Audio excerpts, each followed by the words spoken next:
It is 7:30 a.m. I had an alarm set for 8 this morning because I do need to be up early because I have to go out early. However, not that early. I still have 2.5 hours before I have to go out. But if I have to get up and go anywhere now, I kind of just get out of bed whenever I wake up because I'm terrified of oversleeping. So because I'm up a lot earlier than I have to be, I'm going to read some of Good Me Bad Me by Ali Land for about an hour and a half before I get ready and leave the house.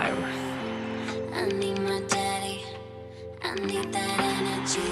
So I've read a little bit of Good Me Bad Me, but I thought I would just check in and let you guys know what it's actually about. I'm only on page 81, so I've read less than 40 pages this morning, but to be honest, I read I think 2 chapters and then I came into the reading room and did my makeup while I listened to Taylor Swift, and that is all I've been doing so far. I'm only halfway through Folklore at the moment. I do have to leave in 20 minutes, so when I've done this update, I'm gonna gather all my stuff into a bag and get ready to go. But this is an adult thriller. It's set in the UK and it follows a 15-year-old girl whose mother is a serial killer. So this story starts out after the main character has reported to the police that her mother is a serial killer. Her mother has been arrested and is awaiting trial. So this follows the main character who now has a new life. She's got a new name, foster family, she goes to a new school, and it is currently set in the time coming up to her mother's trial. Now, the things seem suspicious and the narrator is definitely unreliable, but there seems to have been a history of abuse there. When she moves in with her new family, she's being like bullied by her foster sibling and things like that. To be honest, I'm not enjoying it too much so far. It being set in the UK doesn't help. I'm not a huge fan of UK settings in things like thrillers or crime novels, which is one of the reasons why I don't read Ruth Ware. Like, I read one of her books and I didn't like it. It's also set in London and I don't like books set in London. I don't know, it's just a really weird thing that just kind of irritates me. But I am hoping to get to at least page 190 today, which will leave me with 150 pages left of this to read tomorrow. So I got 20 minutes until I gotta go. To be honest, I kind of want to read when I get back, but I also want to listen to the second half of Folklore, so I don't know how my reading is going to go for today. I anticipate that I'm going to be out of the house for around 5 hours, I think, and I'm not going to be in a situation where I can really take any vlog footage or read all that much, although I have downloaded onto my phone Vicious, which is on Scribd. I have Vicious here as well, and today's section is 80 pages, so if I do any reading when I'm out, I will have the opportunity to read, but whether I can focus or not is a different matter. But if I am reading, I will make a start on today's section of Vicious. Also, don't know if I'm going to have any signal where I'm going, but if I do, I may respond to some comments and stuff because I have a whole ton of stuff on my phone that's been building up that I need to get to, and 5 hours of doing not much would be the perfect opportunity for me to make a start on that.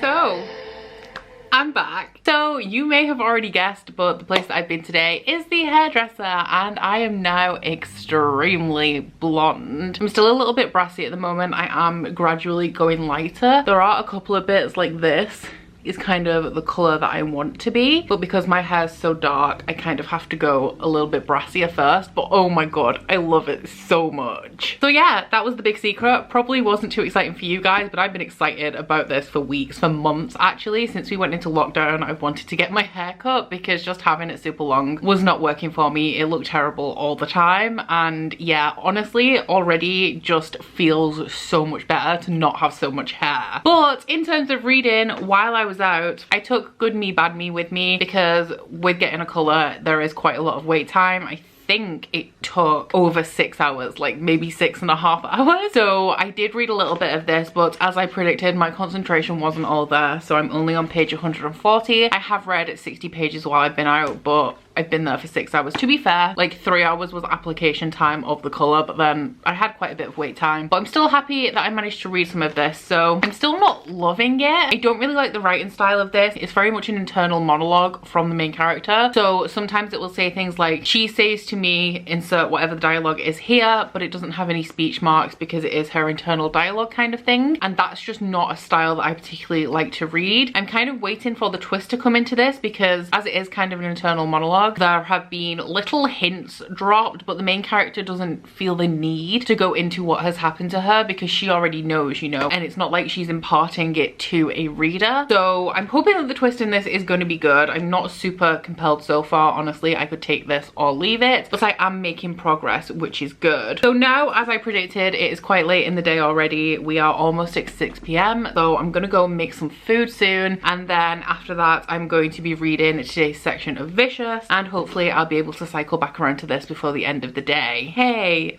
so it's 9 p.m. now and I actually have not read a single page since I checked in with you. I'm actually feeling really tired because on top of getting up at like 7 a.m. this morning, I also didn't sleep very well to begin with. So I'm starting to flag, and I still have this entire vlog to edit, although I do know that it's not going to be a long one, which I'm actually thankful for today. So unfortunately I'm going to be wrapping up today's vlog here. Didn't read my section of Vicious, but that is okay because Jade has just mentioned that she won't be reading her section for tomorrow, so I'm just going to catch up with both of the sections tomorrow. And seeing as Jade isn't reading tomorrow's section tomorrow, I may actually just read through the whole thing and finish that. And I would also really love to finish Good Me Bad Me tomorrow as well. I haven't done a lot of reading today at all. I believe that my page count is around, oh, I think it's actually 100 pages, which is a lot better than I thought. I think I was on page 44 of Good Me Bad Me when I started, and I'm now bang on page 140, so that's actually a lot better than I thought it was going to be. I'm still a little bit pushed to finish my entire TBR by the end of the weekend. However, I do have big hopes for tomorrow, because tomorrow I'm going to be participating in the 24-hour readathon, which is a 24-hour readathon hosted by Jade at JD Ray Reads. It does start at midnight tonight. Originally my plan was to sleep in today and stay up for the full 24 hours. However, I remembered I had a hair appointment in the morning, so I did have to get up early, so unfortunately I'm not going to be able to do the full 24 hours. But my plan for now is pretty much to edit this vlog, go get in bed and get some sleep, and hopefully I'm going to wake up pretty early tomorrow and I'll be able to read as much as possible. Definitely want to finish those 2 books if I can, and maybe throw a graphic novel in there as well. So before we wrap up today's vlog, I have my Booktuber recommendation of the day, and today it is going to be Steph from Shelflove. Now, I've been subscribed to Steph for quite some time. I believe that we originally got talking because we are actually from the same town. She actually lives not too far away from my best friend, so I just love having that connection with her. The thing that I really like about Steph is that she does read quite a wide range of genres, very much including genres that I don't typically read myself. She reads quite a few mystery thrillers. I believe there's quite a bit of contemporary in there as well. She does of course read a little bit of fantasy and sci-fi, but what I get from Steph is a wider range of books and genres than I usually consume, and I do like booktubers and channels that focus on a wide range of genres. I mean, I know that I predominantly read fantasy, but I do mix it up quite a lot. I don't think I've ever had a month where I've exclusively read sci-fi and fantasy, so I do like booktubers like Steph that are also a bit of a mixed bag. Something else that I really love about Steph as well is that she just seems so down to earth and such a lovely person. So if you guys have yet to discover Steph and you would like to do so, her link is down in my description box, and I would recommend that you guys go and subscribe. But that is about it for my day 5 vlog. Sorry it's a short one and not a lot happened today. Well, for me quite a lot happened, but in terms of reading we didn't have much progress today. But regardless, I do hope you've enjoyed this vlog if you've made it this far. If you have, please don't forget to like if you liked it and subscribe if you wanna, and I will see you guys tomorrow for day 6 of the reading rush and also the readathon. Bye! Oh, you bite your friend like chocolate.